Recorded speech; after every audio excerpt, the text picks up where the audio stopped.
masih menunggu sebentar lagi Bapak untuk memulai acara ini. Mungkin ada teman-teman kita yang masih sedang membuka perangkat gawainya, perangkat laptopnya. Sabar, kita menunggu sebentar.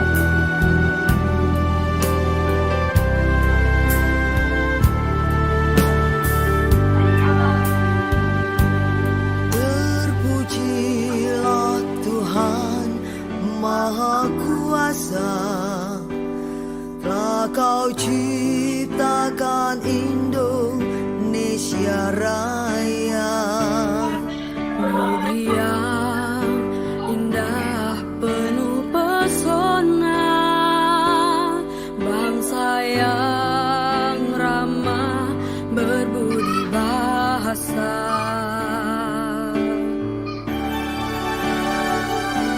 Wahai bangsaku, cintai negerimu. Satu bangsa, satu bahasamu. Jadikan sebagai jati dirimu. Meski berbeda tetap bersatu.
Ibu Bapak, kita akan buka pertemuan kita ini pukul 14:10 ya, sambil menunggu teman-teman.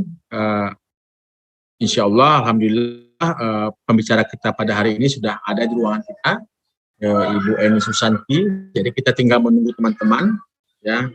Sekali lagi kita menunggu sebentar saja lagi, pukul 14:10 kita akan mulai acara kita pada siang hari ini.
Baik, Ibu, Bapak, dan teman-teman semuanya, Assalamualaikum warahmatullahi wabarakatuh.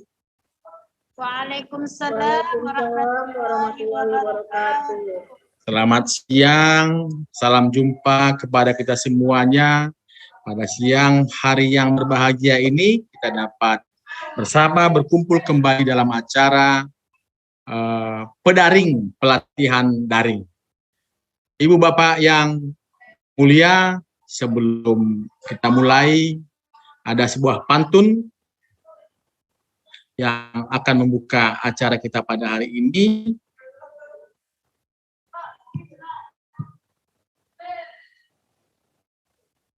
Satu, dua, tiga, dan empat, angka 5 tertutup rapat. Salam jumpa Bapak dan Ibu, guru-guru hebat. Kita akan bertemu kembali dalam acara yang hebat. Semoga pada hari ini Ibu Bapak semuanya dalam keadaan sehat. Ibu Bapak yang kami hormati, pada hari ini kita bertemu kembali. Kita tentu saja berucap syukur alhamdulillah kehadiran Allah Subhanahu wa taala, karena rahmatnya lah kita dapat sama-sama di ruangan ini dalam rangka melaksanakan pelatihan daring sesi kedua setelah kemarin kita buka pada sesi yang pertama. Salawat dan salam kita mohonkan kepada Allah Subhanahu wa taala senantiasa disampaikan kepada Nabi Allah Nabi Muhammad SAW, kepada muslim, hanya berharap syafaatnya di kemudian hari.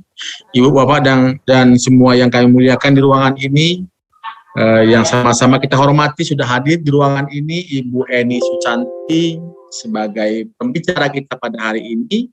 Selamat siang Bu Eni.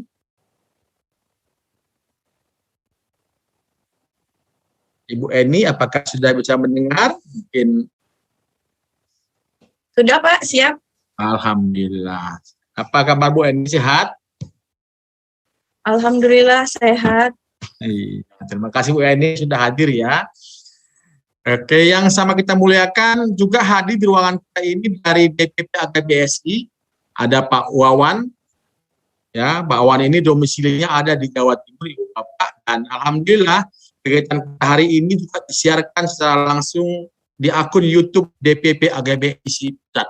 Jadi silakan nanti boleh juga kita buka akun YouTube DPP AGBSI dan ini disiarkan langsung di akun YouTube DPP AGBSI. Yang kami hormati dan kami muliakan juga Ibu Bapak, para pengurus DPP, DPW AGBSI Sumatera Utara yang sudah masuk di ruangan ini. Mungkin kami tidak dapat sebutkan satu persatu.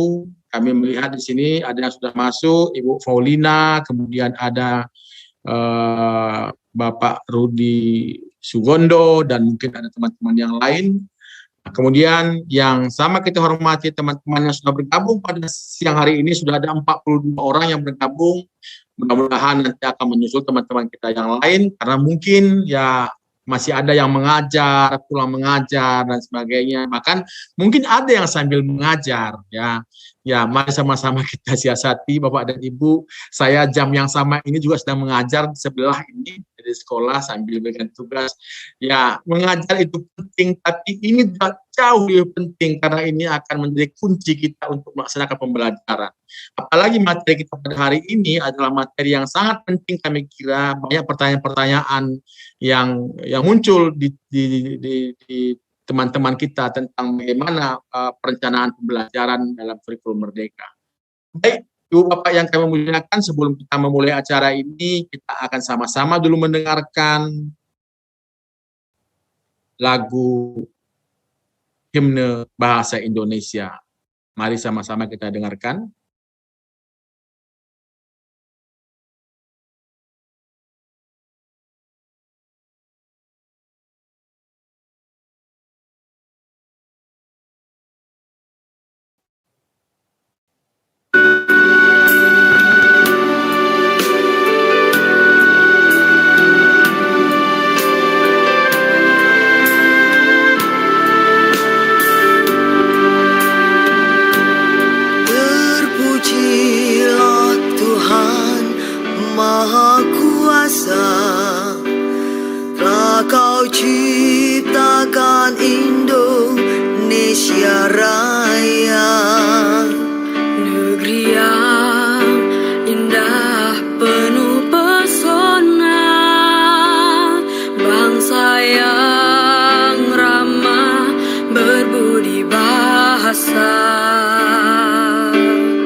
Ya, baik Ibu Bapak yang kami muliakan, eh, itu tadi lagu atau himne bahasa Indonesia. Himne bahasa Indonesia ini ciptaan dari Bapak Jajang Priyatna. Pak Jajang Priyatna adalah Ketua Umum AGBSI, ya, yang saat ini sedang berada di Mekah, sedang naik haji. Baik Ibu Bapak yang kami hormati, kita muliakan semuanya, sudah 47 orang yang bergabung. Alhamdulillah kita akan tetap menunggu teman-teman kita untuk bergabung, sambil juga Bapak dan Ibu yang sudah bergabung, bolehlah mengingatkan kawan-kawan kita untuk bisa bergabung. Yang belum bergabung kemarin mungkin di hari pertama, tidak apa-apa, silakan ajak Ibu Bapak untuk bergabung pada hari ini. Ya, jadi tidak harus kemarin bergabung, hari ini bergabung, yang apa-apa yang sempat hari ini silakan bergabung hari ini. Baik, teman-teman semuanya, kita akan mulai acara kita pada hari ini. Sudah bersama-sama kita sekarang Ibu Eni Susanti, ya, Ibu Eni Susanti. Sebentar Ibu Bapak, kita tampilkan dulu Ibu Eni Susanti, ya. Oke, nah ini Ibu Eni Susanti, Ibu Bapak semuanya. Beliau adalah guru sama seperti kita. Nah, pendidikan beliau itu dimulai dari SD di Sukamakmur, lalu SMP 2 di Bukit. Di Bukit ini mungkin di Karo ini Bu Eni mungkin ya, di Bukit ini. Nah, nanti mungkin Bu Eni bisa. Di mana Bu Eni? Di Karo ini Bu Eni. Di mana Bu Eni? Di Aceh Pak, di Benar Meriah. Wah, di Aceh ya, dari Aceh malam ya. Terima kasih. Lalu Bu Eni ini adalah alumni dari SMA 18 Medan. Oke, lalu pendidikan beliau juga sarjana dari Unimed tahun 2006 sampai 2010, lalu menyelesaikan pasca sarjana itu pada tahun 2021 setelah masuk pada 2017. Nah, Bu Eni ini termasuk guru yang luar biasa ini, ya, biasa di luar kata orang juga gitu ya. Luar biasa, biasa di luar. Nah, kenapa biasa di luar? Tentu saja karena Bu Eni ini memiliki berbagai keterampilan yang tentu saja ini menjadi inspirasi bagi kita ya. Ketika kita bicara tentang guru, maka guru itu memiliki kompetensi profesional. Nah, Bu Eni ini memiliki keahlian di dalam bidang literasi digital, Ibu Bapak semuanya. Beliau juga digital kreatif, konten kreator, media pembelajaran berbasis IT. Nah, mungkin banyak lagi keahlian beliau. Nah, ini yang tertulis di sini ya. Lalu Bu Eni juga aktif di organisasi, yang pertama di APKIR, lalu di APOS, lalu di IGI juga aktif beliau, dan yang terakhir di JSDI. Ini juga yang tertulis Bapak dan Ibu, yang tak tertulis masih banyak lagi ya. Nah, Bu Eni itu memiliki kemitraan antara lain dengan Rumah Belajar Kemdikbud, Dinas Pendidikan Provinsi, Radio Republik Indonesia, Dinas Koperasi, kemudian Toyota, BKKBN, Liun Veteran Republik Indonesia, dan sekarang punya kemitraan dengan AGBSI ya Bu Eni ya. Ya, gimana Bu Eni? Sudah siap ya Bu Eni ya untuk berbincang-bincang, bercerita pada siang hari ini kira-kira ini? Oke, sudah Pak. Ya, baik.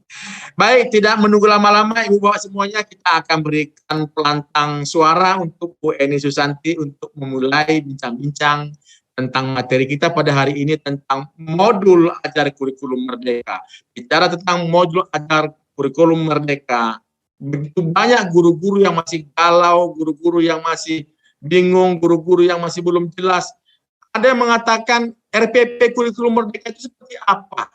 Yang mana RPP-nya? Lalu ada yang mengatakan modul ajar. Nah, sebenarnya seperti apa perencanaan pembelajaran oleh seorang guru ketika melaksanakan kurikulum merdeka di sekolahnya. Nah, mudah-mudahan nanti ini dapat terjawab setelah kita mendengarkan materi dari Bu Eni, dan nanti akan kita sambung dengan sesi diskusi bersama Bu Eni, sehingga nanti apa yang menjadi pembicaraan hari ini dapat kita kupas tuntas semuanya. Baik, kami kira ini, silakan Bu Eni untuk memulai perbincangan kita pada siang hari ini. Silakan Bu Eni. Terima kasih Pak Sarifudin. Tadi Bapak sudah buka dengan pantun, jadi saya mau berpantun ria juga. Satu saja. Minum segelas air hangat biar manis, tambahlah coklat. Siang ini semakin semangat. Assalamualaikum Bapak Guru hebat. Waalaikumsalam warahmatullahi wabarakatuh. Kata Pak Saprudin kemarin, gimana cakepnya Pak Saprudin? Cakep. Ini cakep udah nih. Ya, lanjut Bu. Oke Bapak Ibu, saya izin share screen dulu.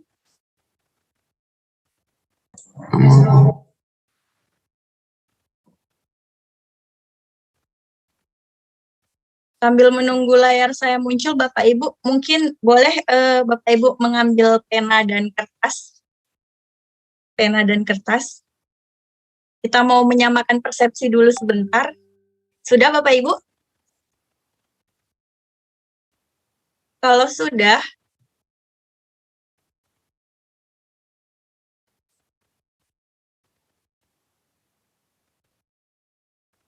oke, ini Bapak Ibu silahkan disiapkan satu pena dan kertas. Kemudian yang mau kita lakukan adalah Bapak Ibu silahkan menggambar 4 buah persegi 4 kecil. 4 buah persegi 4 kecil. Dilanjutkan dengan 1 buah persegi panjang yang besar. Kemudian tambahkan 1 buah segitiga sama kaki. Yang terakhir Bapak Ibu gambarkan 2 buah tabung. Jadi ada 8 buah bangun datar ya yang saya minta Bapak Ibu menggambarkan. Sudah Bapak Ibu, ada yang sudah selesai?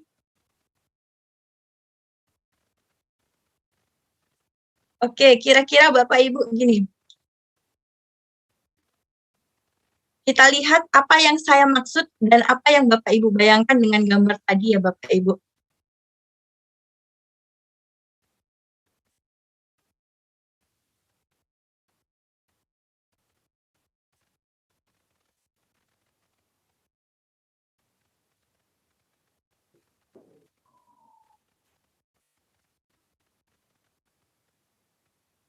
Oke, Bapak Ibu.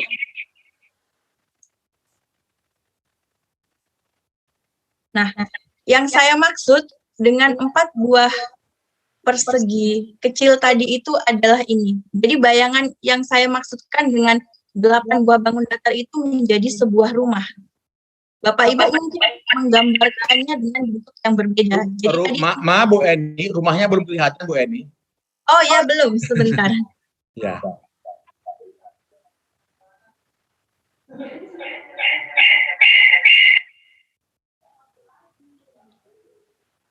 Sudah? Pak Sarifudin sudah? Belum Bu, belum.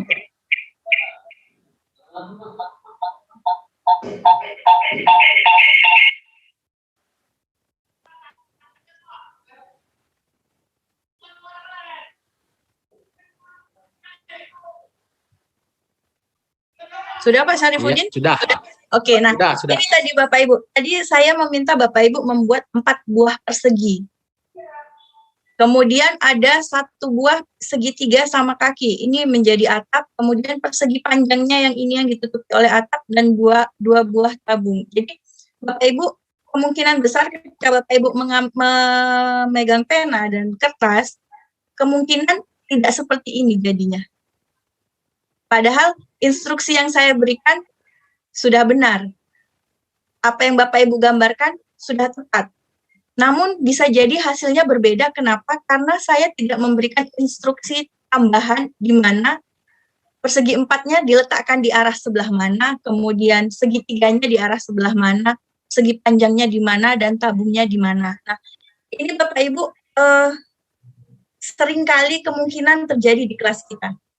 Kita memaparkan materi dari A sampai Z, mulai dari tujuan pembelajaran sampai akhirnya ke asesmen penutup, tapi peserta didiknya ternyata tidak mendapatkan hasil seperti yang kita mau. Kenapa? Karena kita tidak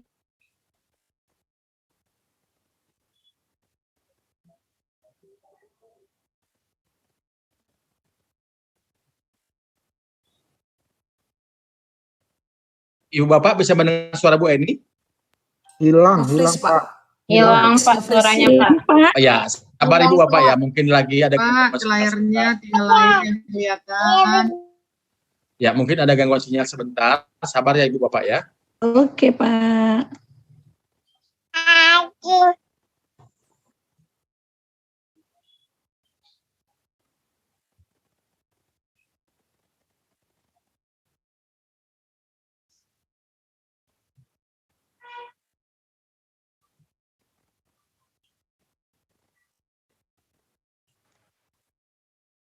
Maaf Bapak Ibu, saya terpental, saya lanjutkan.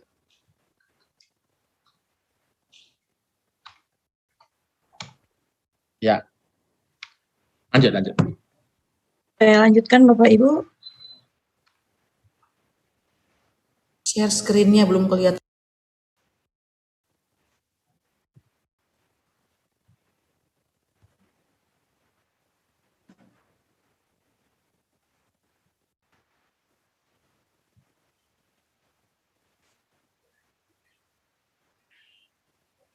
Nah, ini rumah tadi Bapak Ibu sudah kelihatan Pak Sarifudin?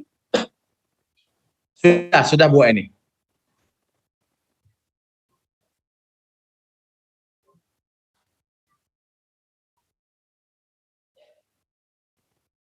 Nah, jadi begitu Bapak Ibu, kemungkinan besar kita menyampaikan materi dari A sampai Z sampai akhirnya memberikan ujian di setiap akhir materi. Tapi anak-anak kita itu tidak sampai seperti apa yang kita mau. Nah, kita mau lihat di sini sebenarnya ada miss gimana gitu sehingga apa yang kita sampaikan kepada murid-murid kita itu tidak seperti apa yang kita harapkan.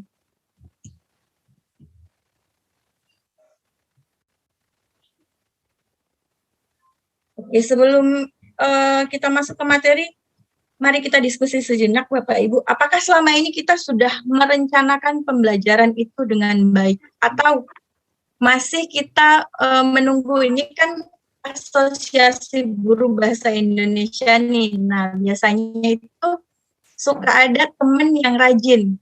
Misal teman-teman di Jawa Timur rajin. Nah, kita yang di Sumatera Utara nanya, Pak, gimana sudah punya materi ajar yang baru belum? Kurikulum Merdeka nih ada yang baru. Oh, ada gitu. Terus dikasih linknya, ya udah kita tinggal download se-Indonesia Raya sama Bapak Ibu.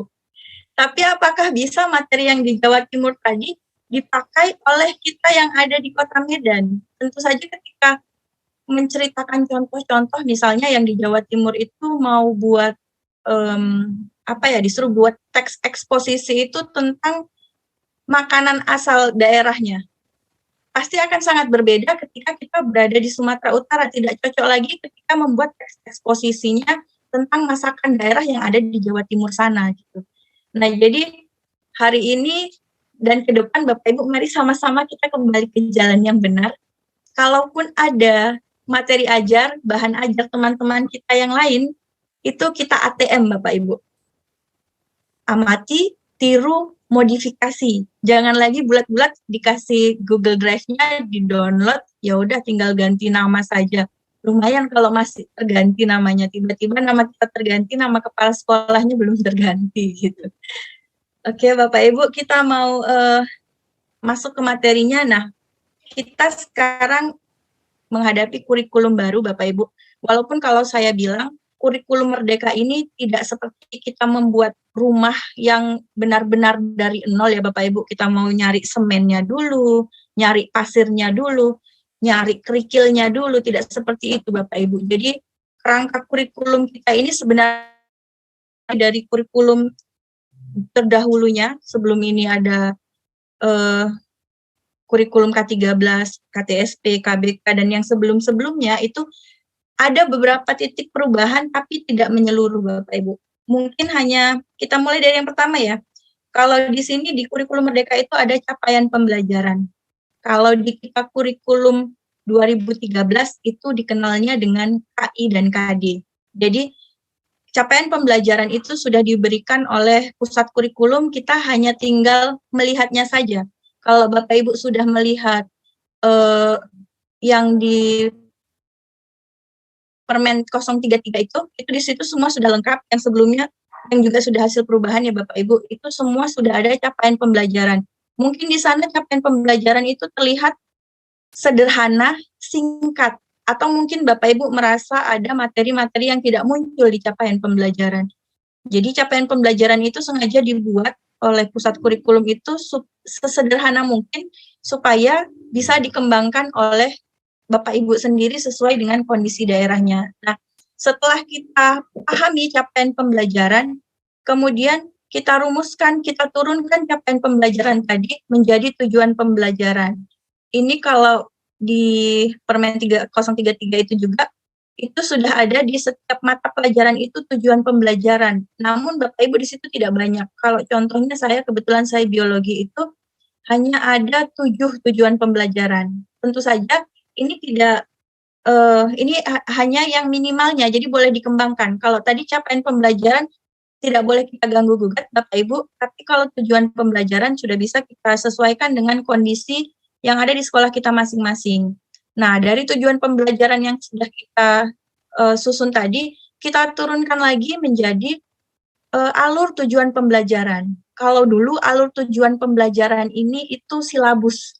Jadi di alur tujuan pembelajaran itu sudah ada materinya apa, alokasi waktunya berapa, kemudian metodenya bagaimana, sumber ajarnya bagaimana. Kira-kira seperti itu Bapak Ibu, baru setelah kita susun alur tujuan pembelajarannya, kita rancang pembelajaran kita di kelas. Jadi Bapak Ibu, tahapannya itu kita pahami dulu capaian pembelajaran, kita turunkan ke tujuan pembelajaran, kemudian kita susun menjadi alur tujuan pembelajaran, dan merancang pembelajaran di akhirnya.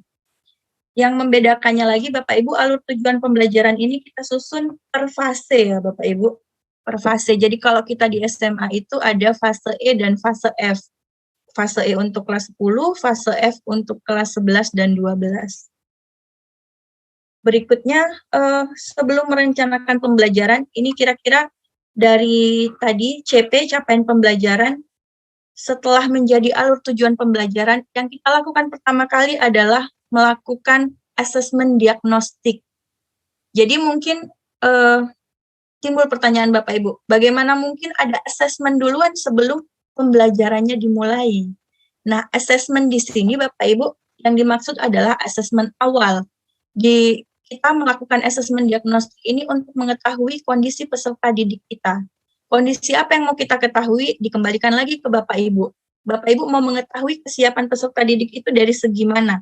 Kalau mau mengetahui dari sisi kognitif, maka Bapak Ibu melakukan tes kognitif. Bentuknya seperti apa? Dikembalikan lagi kepada Bapak Ibu. Boleh dalam bentuk lisan, tulisan, atau rubrik penilaian. Nah, kemudian setelah kita tahu kondisi peserta didik kita, barulah kita kembangkan modul ajarnya. Jadi, kalau selama ini kita masuk tahun ajaran baru, RPP sudah selesai, materi ajar sudah selesai, ini kita balik Bapak Ibu. Mungkin kita sudah punya cadangan, tapi ini tidak mutlak langsung kita gunakan.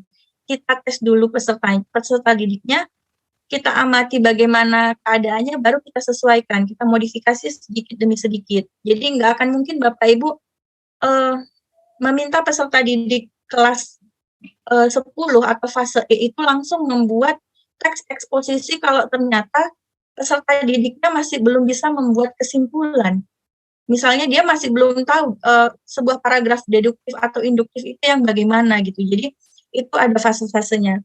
Nah, setelah asesmen diagnostiknya selesai, kita buat modul ajar, kemudian kita sesuaikan modul ajar itu dengan capaian pembelajaran yang sudah ditentukan oleh pemerintah tadi. Yang berikutnya kita rencanakan perencanaan untuk pelaksanaan dan pengolahan asesmen formatif dan sumatif. Jadi kalau tadi di awal ada asesmen diagnostik, setelah proses pembelajaran itu kita lakukan asesmen formatif dan sumatif yang seperti selama ini sudah pernah kita lakukan. Berikutnya pelaporan hasil belajar dan evaluasi pembelajaran. Jadi titik beratnya Bapak Ibu, pembelajaran yang kita buat itu tidak hanya untuk murid, kemudian asesmennya mengukur hasil belajar murid saja, tapi juga mengevaluasi proses pembelajaran yang kita lakukan. Nah, modul ajar ini sebenarnya bukan sesuatu yang baru ya Bapak Ibu. Dari zaman saya kuliah dulu, masih saya mahasiswa juga sudah ada modul ajar, hanya mungkin komponennya yang nanti akan sedikit berbeda, namun tujuannya sama. Jadi kalau misalnya kita selama ini kenalnya RPP, kalau di kurikulum Merdeka itu kita boleh buat dalam bentuk RPP atau dalam bentuk modul ajar. Perbedaannya di mana? Kalau RPP selama ini kita menuliskannya mungkin ringkas, apalagi yang terbaru kemarin RPP 1 lembar gitu. Jadi hanya ada poin-poin pentingnya saja, tapi tahapannya tidak terjabarkan dengan jelas. Kalau di modul ajar ini, kita akan menuliskannya lebih lengkap lagi. Jadi bisa jadi untuk satu materi itu modulnya itu sudah 30 lembar atau 40 lembar sesuai materi kita, karena komplit lengkap gitu. Nah, alurnya bagaimana untuk menuliskan, untuk membuat modul ajar? Kita punya kurikulum, tadi tujuannya sudah ada, kemudian alur tujuan pembelajaran sudah kita buat, itu yang kita masukkan menjadi bahan modul ajar. Ini contohnya misalnya untuk bahasa Indonesia. Elemennya menyimak, membaca, kemudian berbicara dan mempresentasikan, menulis. Tujuan akhirnya itu ada profil pelajar Pancasila di dalamnya. Kemudian output dari materi sebelumnya apa? Nah, ini output dari materi sebelumnya bisa kita ketahui setelah kita melakukan assessment diagnostik. Nah, kalau modul ajarnya sendiri Bapak Ibu, untuk kurikulum yang Merdeka ini, yang wajib hanya ada 3. Yang pertama tujuan pembelajaran, kemudian langkah pembelajaran, dan yang terakhir assessment. Itu yang wajibnya. Tapi kalau kita mau buat yang versi lengkapnya, itu boleh kita masukkan ini semuanya secara lengkap. Jadi kalau detailnya itu jadi seperti ini. Ada fasenya. Ini kayak bagian identitas gitu. Jadi fase materi di modul ini untuk fase apa? Misalnya fase E atau fase F. Kemudian jumlah jamnya berapa? Model belajarnya apa? Tujuan pembelajarannya apa? Dimensi Pancasilanya apa? Kan kita sudah tahu bersama bahwa untuk profil pelajar Pancasila itu ada 6 dimensi. Jadi kita tuliskan nanti di lembar identitas kita itu dimensi profil pelajar Pancasila mana yang berkenaan dengan modul kita di materi yang ini gitu. Kemudian pengetahuan keterampilan prasyarat. Ini untuk bagian pertama ya di atas atau identitas. Kemudian untuk isinya ada bahan ajar. Berikutnya pemahaman bermakna. Nah, pemahaman bermakna ini yang kadang-kala seringkali kita lewatkan Bapak Ibu. Kenapa terlewatkan? Gini, kadang kita ngejar materi, kalau selama ini ada KIKD kita ngejar ke situ, kemudian kita lupa bahwa itu di kehidupan sehari-hari sebenarnya digunakan peserta didik kita untuk apa gitu. Kalau bahasa Indonesia mungkin jarang ini dilewati ya, karena misalnya kalau bikin surat lamaran kerja sudah pasti digunakan oleh peserta didiknya. Mau bikin poster atau pengumuman itu pasti digunakan di kehidupan sehari-hari. Tapi untuk pelajaran lain yang abstrak, misalnya seperti matematika, itu seringkali mereka belajar aljabar tapi nggak tahu aljabar itu nanti di dunia nyatanya digunakan sebagai apa gitu. Kemudian setelah ada pemahaman bermakna, dilanjutkan dengan pertanyaan pemantik. Ini kalau kita dulu sama kayak apersepsi begitu Bapak Ibu ya. Berikutnya indikator keberhasilan pembelajarannya, kemudian assessment, sarana prasarana, rencana kegiatan, dan dilengkapi dengan lampiran. Jadi lampiran ini bisa berupa lembar aktivitas kalau kita mengamati aktivitas peserta didik atau memberikan tes performa, kemudian ada rubrik penilaian dan bahan ajar lainnya yang relevan. Nah, apakah bentuk ini baku Bapak Ibu? Tidak. Kembali lagi bahwa untuk modul ajar kurikulum Merdeka, bagian yang paling penting adalah 3 komponen yang ini, tujuan, langkah, dan assessment. Lalu kalau kita buat seperti ini, bolehkah? Boleh. Kita kurangi, bolehkah? Boleh. Kita tambahi, bolehkah? Boleh. Dikembalikan ke Bapak Ibu. Terus kalau ditanya formatnya seperti apa, ini juga dikembalikan kepada Bapak Ibu, bagaimana Bapak Ibu nyamannya, yang Bapak Ibu rasa ketika Bapak Ibu buat, peserta didik Bapak Ibu memahaminya. Gitu. Nah, adapun teknik modifikasi ya, karena harapannya nanti untuk di awal memang kita disediakan dulu contoh-contoh, nanti saya share link ke Bapak Ibu yang ada modul ajar yang sudah dibuat oleh teman-teman kita yang Sekolah Penggerak Angkatan 1 itu kan mereka sudah menyusun ini gitu. Tapi kembali Bapak Ibu ATM ya, amati, tiru, modifikasi. Nah, tekniknya bagaimana? Kita tetapkan dulu tujuan pembelajaran berdasarkan CP di fase yang kita ajar kelasnya, kemudian ATP, dan kita sesuaikan dengan karakter murid, kemudian kurikulum dan profil pelajar Pancasila yang mau dicapai. Kemudian kita susun desain pembelajarannya, laksanakan dan refleksikan sehingga menjadi kegiatan pembelajaran yang efektif. Berikutnya, proses pembelajaran ini harus mendukung perkembangan kompetensi dan karakter peserta didik secara holistik. Nah, ini Bapak Ibu, kalau kita di kurikulum 2013, itu kan penilaian dibagi 3 ya. Ada kognitif, psikomotorik, sama afektif. Kalau di kurikulum Merdeka, penilaian itu harus holistik. Karena asumsinya anak-anak yang rajin, anak-anak yang beretikanya bagus, biasanya kan menyelesaikan tugas ya. Dan kalau tugasnya diselesaikan, pasti kognitifnya terlaksana gitu. Jadi tidak lagi dipisah antara nilai psikomotor, kognitif, sama sikapnya. Afektifnya itu tidak dipisah. Jadi semua harus disatukan, penilaiannya menjadi satu. Kemudian pembelajaran dirancang sesuai konteks lingkungan dan budaya peserta didik. Nah, ini juga bukan hal baru sepertinya. Mulai dari KBK dulu saya kira sudah diharapkan kita itu membuat sesuatu yang kontekstual, bukan konseptual. Kemudian berorientasi pada masa depan yang berkelanjutan. Jadi apa yang kita ajarkan hari ini itu kembali seperti yang disampaikan oleh Ki Hajar Dewantara, didiklah anak sesuai kodrat dan zamannya. Kalau sekarang anak-anak sudah menggunakan TikTok, kenapa tidak kita gunakan TikTok sebagai media ajar begitu Bapak Ibu? Nah, berikutnya apa yang perlu kita perhatikan ketika memilih dan modul ajar untuk dimodifikasi? Kan tadi sudah ada nanti modul yang akan saya bagikan linknya, Bapak Ibu pilih sendiri.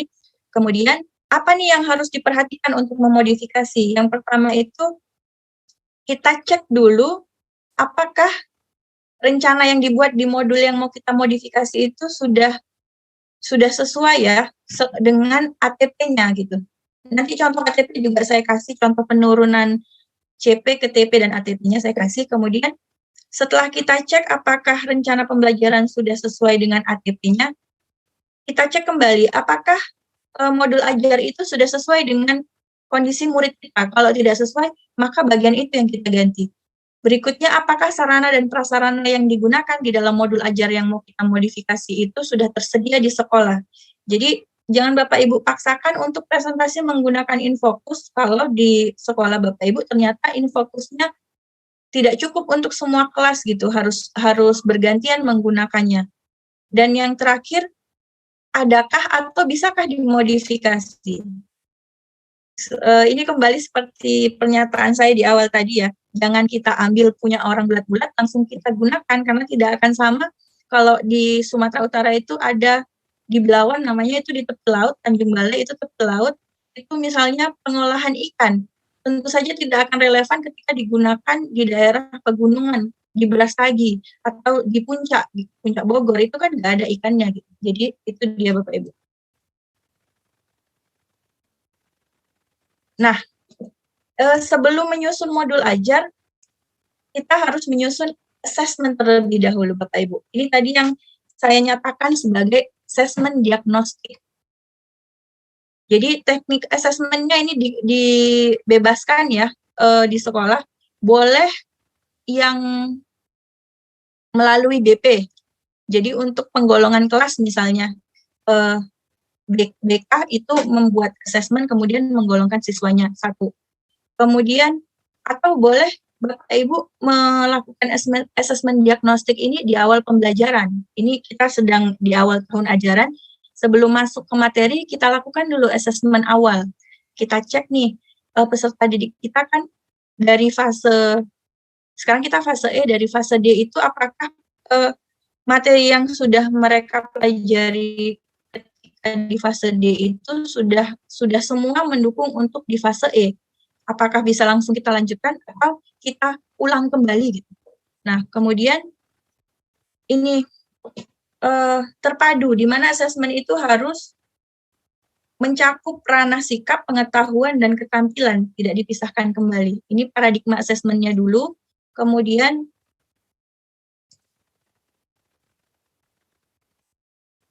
ini asesmen awal pembelajaran tadi. Nah, alurnya bagaimana? Yang pertama untuk menentukan asesmen, alurnya itu menentukan tujuan pembelajaran dulu. Apa sih sebenarnya yang mau kita capai ketika peserta didik itu belajar tentang satu materi, misalnya tentang puisi nih. Harapannya ketika belajar tentang puisi, selesai belajar itu peserta didiknya mau ngapain gitu. Jadi kita tentukan dulu tujuan pembelajarannya. Berikutnya indikator. Jadi memastikan bahwa tujuan pembelajaran tadi tercapai. Kemudian strategi asesmennya kita susun, menyiapkan alat ukur, kemudian menyiapkan instruksi dan panduan untuk murid atau lembar kerja. Berikutnya mengolah hasil asesmen. Nah, adapun acuan untuk melaksanakannya, ini asesmen kita gunakan ada 3 ya. Jadi asesmen itu bisa sebagai as learning, for learning, atau of learning. Ketika asesmen itu as learning, misalnya asesmen formatif, itu berarti sebenarnya Bapak Ibu, kita sebenarnya tidak sedang menguji murid saja, kita tidak mengukur kemampuan murid untuk formatif. Kenapa? Karena di formatif itu kita mau mengetahui apakah proses pembelajaran yang kita lakukan itu sudah benar. Jadi kalau seperti kita buat PTK bersiklus ya, di selesai siklus 1 kan ada refleksi tuh. Nah, kita biasanya refleksi itu bukan cuma untuk mengukur apakah hasil belajarnya sudah dicapai oleh murid, tapi kita mau tahu model atau metode yang kita gunakan itu tepat atau tidak. Itulah yang assessment as learning. Berikutnya, assessment for learning. Jadi, setelah kita lakukan assessment, kita lakukan perbaikan. Apa yang salah dengan proses pembelajaran kita? Nah, yang terakhir, setelah kita lakukan perbaikan di formatif, maka baru boleh kita tagih tuh peserta didiknya. Jadi nggak boleh ujuk-ujuk kita kasih materi dengan anak-anak disuruh presentasi, selesai anak-anak presentasi 1 bab, kemudian kita lakukan tes dan kita ambil nilainya.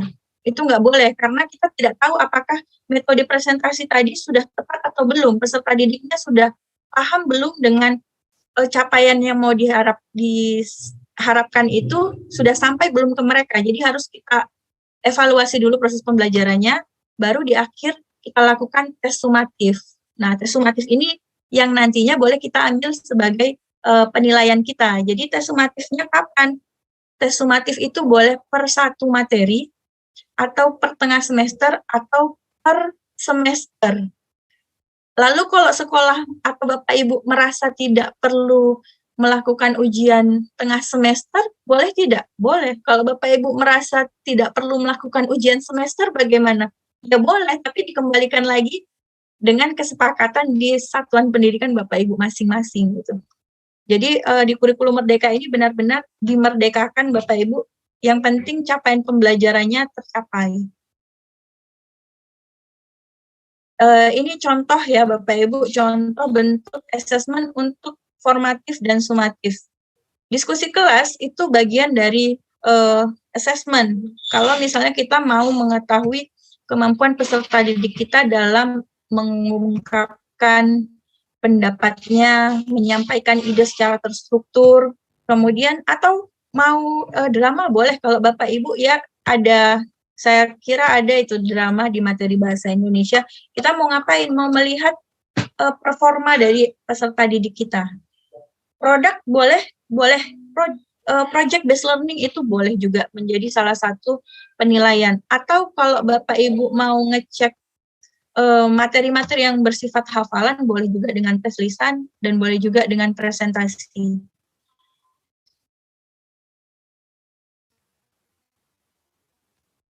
Nah, pelaksanaannya Bapak Ibu kapan tes asesmen sumatif dan formatif ini yang tadi sudah kita bahas sebelumnya ya. Kemudian setelah kita tahu tujuan pembelajarannya untuk apa, misalnya membuat puisi, asesmennya sudah kita tahu. Tadi di awal kita sudah, misalnya di awal pembelajaran sudah melakukan tes diagnostik, ternyata anak-anak kita sudah pandai merangkai kata. Maka asesmennya kita sudah tahu akan membuat misalnya di depan kelas anak-anak membacakan puisi. Barulah kita susun bahan ajarnya. Nah, ini kalau di kurikulum Merdeka, Bapak Ibu, ada pembelajaran berdiferensiasi. Jadi, kita sebaiknya tidak menyediakan satu bahan ajar saja. Jadi, kalau selama ini kita masih mengambil materi hanya dari buku cetak, mungkin sekarang sudah boleh diperkaya Bapak Ibu dengan memberikan link YouTube yang materinya berkaitan atau dalam bentuk poster atau podcast. Kenapa? Karena peserta didik kita bervariasi cara belajarnya, Bapak Ibu. Jadi, kita harus siapkan bahan ajar yang bervariasi. Kemudian, buku biasanya disediakan dari sekolah ya, Bapak Ibu. Kita sesuaikan juga buku yang digunakan tersebut dengan ATP, atau kalau bukunya sudah terlanjur ada dan tidak sesuai dengan ATP, Bapak Ibu yang menyesuaikannya. Karena bisa jadi di ATP kita materi A itu di awal, kemudian materi B di bukunya itu di materi akhir. Padahal menurut kita seharusnya selesai materi A itu materi B. Boleh kita berikan Bapak Ibu. Tidak harus mengikuti buku itu, tapi sesuai dengan ATP yang sudah kita susun. Nah, berikutnya kembangkan bahan ajar ini untuk pembelajaran yang semakin bermakna. Nah, ini tadi pembelajaran itu harus bermakna bagi peserta didik untuk kehidupannya di dunia nyata. Kemudian buku yang disediakan pemerintah itu hanya salah satu alternatif ya Bapak Ibu. Jadi bukan satu-satunya, dan urutannya juga tidak harus mutlak seperti buku itu, karena kita yang tahu susunannya seperti apa, peserta didik kita itu butuhnya seperti apa. Berikutnya, hal yang harus diperhatikan saat membuat modul ajar adalah menyesuaikan lingkup kesiapan belajar, minat, dan tingkat penguasaan kompetensi peserta didik. Jadi, kita pastikan dulu kondisi peserta didik kita, Bapak Ibu, baru modul ajarnya kita gunakan.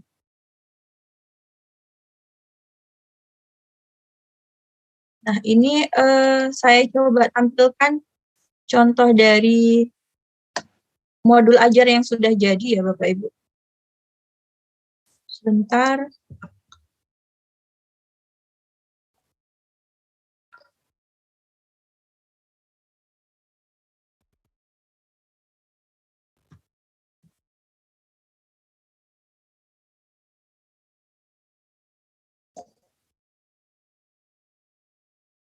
Modul ajar.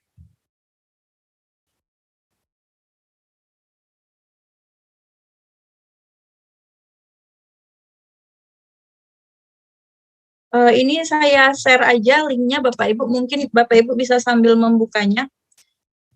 Jadi di situ ada hampir semua contoh modul ajar semua mata pelajaran. Nanti kalau Bapak Ibu buka, tampilannya akan seperti ini. Ini banyak sekali materi. Kemudian kita mau melihat modul ajar. Ini modul ajar SMA.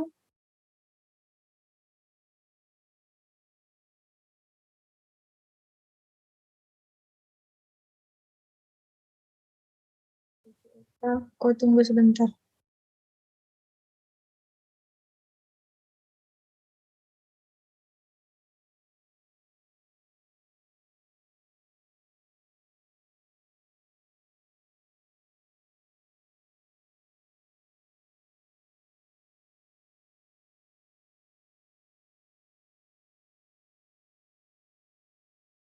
Jangan Bapak Ibu buka di modul ajar ya, tapi dipilih nanti di materi pilihan. Kalau yang di materi pilihan ini sudah dibagi-bagi dia per materi, per mata pelajaran.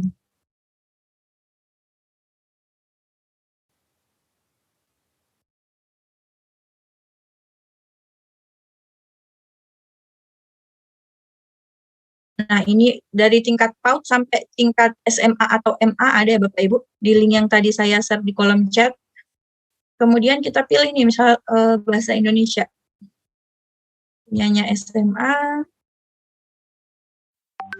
Ini punya teman-teman yang sekolahnya sudah sekolah penggerak di angkatan 1 ya Bapak Ibu. Nah, misal ini contohnya punya Bapak ini adalah menulis teks prosedur. Capaian pembelajarannya dituliskan, tujuan pembelajarannya, kemudian indikator, profil pelajar Pancasilanya, ini, kemudian kata kunci, pertanyaan inti, ketersediaan materi, kegiatan pembelajaran, urutan aktivitas pembelajaran, dan selanjutnya sampai nanti ke terakhirnya Bapak Ibu ada lampiran dan penilaian. Sekali lagi Bapak Ibu, ini hanya contoh. Apakah harus sama seperti ini punya Bapak Ibu? Tidak, karena guru lain akan membuatnya dengan versi yang berbeda lagi. Kita coba lihat punyanya guru yang lain.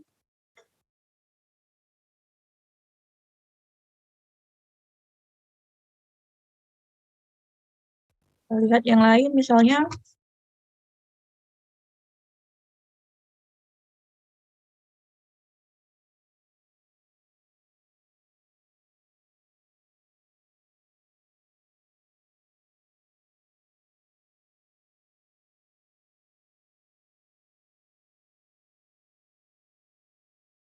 Nah, ini punya yang contoh pertama dengan contoh kedua, formatnya sudah berbeda. Kalau tadi di contoh yang pertama, Bapak itu lebih menyukai tabel-tabel, kemudian ini Ibu Erni dengan menggunakan kotak-kotak dan warna-warni ya Bapak Ibu. Jadi tidak sama sekali berbeda. Kembali lagi yang penting Bapak Ibu harus ada tujuan pembelajaran, proses pembelajaran, dan assessment. Kalau yang lainnya dikembalikan kepada Bapak Ibu. Jadi tidak sulit ya Bapak Ibu, karena selama ini kita sudah punya materi kita sendiri yang tinggal modifikasi sedikit saja sesuai dengan part-part yang mana yang mau kita tambahkan dan kita perdalam begitu. Oke, kita lanjutkan materi kita.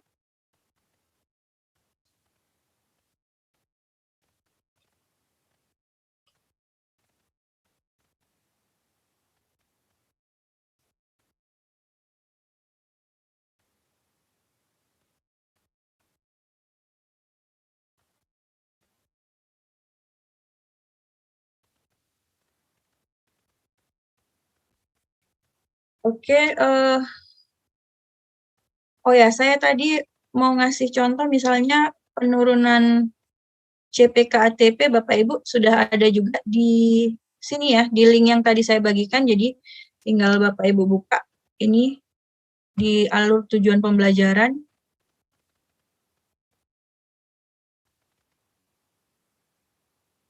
Bahasa Indonesia, SMA,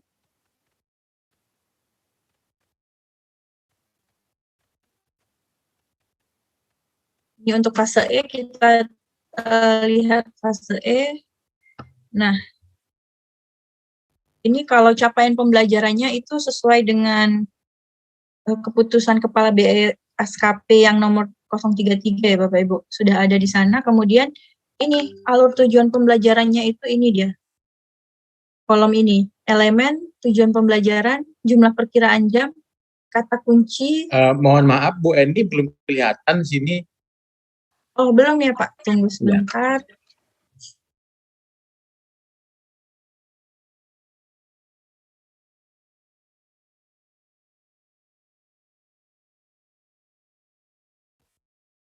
Nah, ini Bapak Ibu, jadi untuk alur tujuan pembelajaran,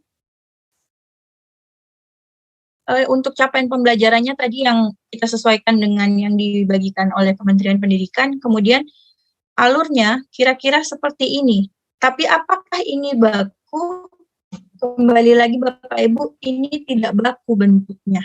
bentuknya tidak baku karena dikembalikan dengan bagaimana Bapak Ibu lebih senang membuat materi ajar itu. Baik ATP, baik TP, ATP maupun modul ajar itu tidak ada bentuk baku yang dipaksakan oleh Kementerian Pendidikan. Nah, hanya saja untuk menyusun ATP itu memang harus selesai satu fase. Tidak boleh kita putus di tengah jalan. Baik, Pak Sarifudin, demikian materi saya. Mungkin kita lanjutkan dengan diskusi. Baik, Bu Eni, terima kasih. Teman-teman yang sudah bergabung bersama kita di sini ada 60 orang. Kami yakin akan ada banyak pertanyaan-pertanyaan yang muncul seputar materi yang baru saja disampaikan oleh Bu Eni.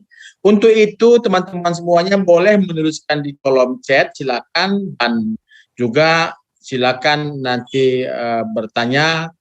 Ini sudah ada Pak Syafruddin Marpaung yang raise hand. Ya, kita akan tampung dulu untuk 3 penanya pertama. Karena baru Pak Syafruddin Marpaung yang raise hand, dipersilakan kepada Pak Syafruddin Marpaung dengan terlebih dahulu menyampaikan nama dan asal instansinya. Silakan Pak Syafruddin. Ya, terima kasih ya Bang Anda. Terima kasih. Mungkin boleh turunkan raise hand-nya dulu Pak Syafruddin Marpaung Ya, supaya siap Abang Anda. Iya. Wajahnya. Oke. Wajahnya tidak terlihat nih Bang Anda karena sinyal di Tanjung Balai kurang mendukung ini. Oke, silakan. Oke, terima kasih buat Abang Anda, moderator juga, pembicara kita, narasumber kita, Ibu cantik yang hebat pada sore hari ini. Senang bertemu kembali Ibu Eni, apa kabarnya, sehat? Alhamdulillah sehat, Pak Syafruddin. Ya, terima kasih. Ini Abang dah luar biasa juga ini ya, jam terbangnya sudah. saling tetap belajar dan menginspirasi, itu konsepnya. Sebelumnya, kalau perkenalan diri mungkin tetap saya perkenalkan, saya dari SMA Negeri 2 Kota Tanjung Balai, Syafruddin Marpaung. Nah, pada sesi kita sore hari ini, dari siang menjelang sore yang cukup menarik mengenai modul ajar ataupun modul bahan ajar. Ada mungkin pertanyaan yang akan saya sampaikan terkait penjelasan yang sudah Ibu Eni sampaikan. Modul ajar ini sedikit saya komentari, memang seperti Ibu Eni katakan mungkin sudah pernah kita lakukan sebelum-sebelumnya. Apalagi saya sekitar tahun 2005 sampai 2010 itu mengajar di SMK. Jadi modul ajar itu kami berikan kepada siswa-siswa SMK yang melaksanakan prakerin, praktek kerja industri atau kerja lapangan. Jadi mereka tidak mendapatkan porsi tatap muka dengan gurunya, tapi diberi bekal modul seperti itu, dan formatnya mungkin hampir sama. Nah, yang menjadi pertanyaan saya pada pelaksanaan kurikulum Merdeka ini, yang pertama tadi, modul pembelajaran itu kita buat sesudah kita berikan asesmen diagnostik kepada siswa, seperti itu ya, Bu Eni. Berarti kalau sebelum-sebelumnya kan katakanlah perangkat pembelajaran, saya pakai istilahnya RPP juga, diminta atau ditagih oleh sekolah itu biasanya katakanlah paling lambat 1 minggu sesudah awal masa pembelajaran sekolah. Bahkan ada mungkin sekolah yang hari ini masuk pembelajaran sudah dikumpul tuh RPP. Biasa seperti itu mungkin. Nah, jadi kalau untuk modul ajar ini pastinya kapan itu kita berikan? Sesudah diagnostik asesmen diagnostik tadi kita lakukan kepada siswa, tentu kan kita harus katakan membuat modul ajar ini butuh waktu kembali beberapa hari atau mungkin bahkan bisa minggu untuk menyiapkannya. Jadi di sini juga saya berharap tentunya pimpinan atau kepala sekolah juga harus sudah mengetahui prosedurnya ini agar nanti kita satu sama persepsi. Jangan nanti khawatirnya kan sekolah menuntut modul ajar dikumpul segera, sementara seperti yang diinformasikan kita harus melaksanakan diagnostik pada siswa. Nah itu. Kemudian pertanyaan saya, apakah modul suara apa itu? Ya, mohon Bapak Ibu yang tidak sengaja membuka ini mohon dapat ditutup. Ya, terima kasih. Oke, apakah modul ajar ini kita buat berbeda-beda pada tiap kelas? Nah, itu dianya. Yang pertama pertanyaannya. Memang tadi bebas merdeka, tapi sebaiknya bagaimana? Tentu kan seperti yang Ibu katakan, pembelajaran berdiferensiasi kan setiap kelas itu berbeda-beda mungkin bisa jadi kebutuhannya. Nah, apakah kita buat modul ajar itu berbeda-beda di setiap kelas atau sama? Walaupun keputusan dari kita dalam kurikulum merdeka diberikan kebebasan, tapi sebaiknya bagaimana? Mungkin di sekolah Ibu sebagai pionir, sebagai contoh, atau di sekolah-sekolah lain yang sudah melaksanakannya, yang mana yang lebih efektif dan lebih efisien. Dan kemudian apakah diberikan kepada siswa modul ajar ini? Apakah diberikan kepada siswa? Kalau seperti yang saya bilang dulu, kalau 10 tahun yang lalu saya mengajar di SMK, itu kami berikan kepada siswa dan lebih fokus dalam modul ajar tersebut materi dan latihan-latihan itu yang lebih difokuskan karena mereka tidak mendapat porsi tatap muka dengan gurunya karena mereka melakukan PKL, praktek kerja lapangan atau kerja industri, belajar sendiri, belajar secara mandiri mereka. Yang berikutnya lagi, apakah modul ini kita buat per elemen atau per tujuan pembelajaran? Memang tadi tetap juga tergantung di mana bagusnya dipulangkan kepada guru kurikulum merdeka. Namun lebih efektif dan efisiennya juga bagaimana? Seperti itu. Apakah kita buat per fase dianya atau hanya kita bagi part-part lagi? Mohon juga diberikan pencerahan dan penjelasan. Saya kasih pantun ya Bang Anda, boleh? Silakan. Oke, terima kasih. Ke kebun binatang lihat kakak tua. Berangkat bersama dari jalan Raksana. Senang bergabung di hari kedua, modul ajar materi bermakna. Pantun yang kedua, ke pajak petisah membeli baju. Baju kaos berbahan rajut. AGBSI hebat, pendidikan maju. Semoga kegiatan seperti ini tetap berlanjut. Terima kasih. Baik, terima kasih Pak Sapri Marpaung. Jadi kalau Pak Sapri Marpaung ini Bu Eni, kalau udah berpantun, jangan langsung potong, pasti ada 2 pantun, nggak mungkin 1 gitu ya. Jadi sabar dulu, menunggu pantun yang kedua. Gitu ya. Baik. Ya, terima kasih Pak Sapri Marpaung. Itu pertanyaan yang pertama. Mungkin ada pertanyaan kedua selain yang di chat, kami sudah catat Ibu Bapak. Mungkin ada pertanyaan yang mau disampaikan langsung dengan Bu Eni. Silakan kalau ada. Boleh raise hand atau langsung juga boleh berbicara, nggak harus pakai raise hand. Silakan Ibu Bapak kalau ada. Oke, mungkin belum ada ya. Kalau belum ada kita akan langsung ke Bu Eni. Ini pertanyaan pertama dari Pak Sapri Marpaung tadi sudah jelas ya Bu Eni ya. Yang pertama tadi tentang kapan sebenarnya modul ajar itu diberikan kepada sekolah. Ya, ini kan kita biasa ya dituntut ini, ayo kumpulkan RPP kan gitu ya. Kumpulkan modul ajarnya gitu. Sementara tadi kan ada penjelasan bahwa harus ada dulu asesmen diagnostik gitu ya dalam setiap pertemuan itu. Nah, ini kan belum dilakukan mungkin seperti itu. Yang kedua, apakah harus sama modul ajar di setiap kelas? Nah, ini pertanyaan Pak Sapenmar Paung, Bu Eni. Kami sampaikan pertanyaan kedua ya Bu Eni ya. Ini pertanyaan dari Ibu Lasmaria Panjaitan dari Jakarta, ini Bu Eni. Di kolom chat ada, saya bacakan saja. Mengenai materi, apakah benar guru dan siswa dibenarkan untuk memilih materi yang dianggap menarik? Nah, kalau iya, kapan itu ditentukan?